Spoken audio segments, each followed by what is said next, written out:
तर ओबीसी आरक्षणाच्या बचावासाठी आज बारामतीत लक्ष्मण हाके यांच्या नेतृत्वात मोर्चा निघणार आहे। जिथे हाकेंवर हल्ला झाल्याचा दावा करण्यात आलाय त्याच मीरा गावात सत्कार करत हा मोर्चा निघणार आहे।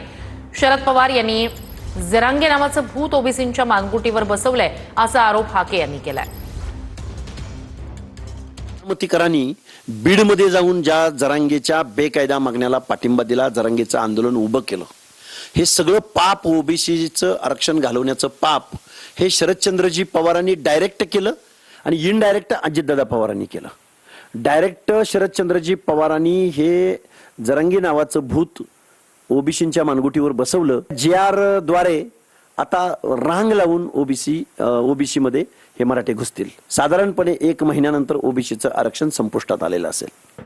तुम्ही ऍफिडेव्हिट वरती जात बदलणार आणि ते जात बदलून तुम्ही सामाजिक न्यायाच्या आरक्षणामध्ये म्हणजे ओबीसी मध्ये घालणार आणि तुम्ही आम्हाला काय म्हणता की सरसकट नाही, सगळ्या सोयऱ्यांचा नाही।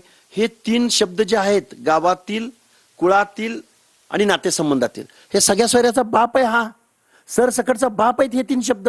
त्यामुळे ओबीसीचं आरक्षण कसं संपलं नाही या JRचा आम्हाला अर्थ मुख्यमंत्री महोदयांनी आणि कुणी सही केली, कुणी बघा वर्षा देशमुख उपसचिव यांनी आम्हाला अर्थ समजावून सांगावा। टप्प्याटप्प्याने मराठ्यांना ओबीसीत घुसवू असं म्हणायचं का त्यांना? अरे ओबीसीचं आरक्षण संपलं ना। 1 लाख कुणब्याच्या नोंदी सापडल्या असं समजू आपण, 1000 कुणब्याच्या नोंदी सापडल्या असं समजू।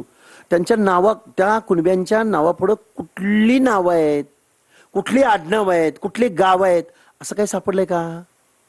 त्यामुळे हे सब गोलमाल है भाई, सब गोलमाल है। ओबीसी का आरक्षण खत्म करना ये हमारी चाल है।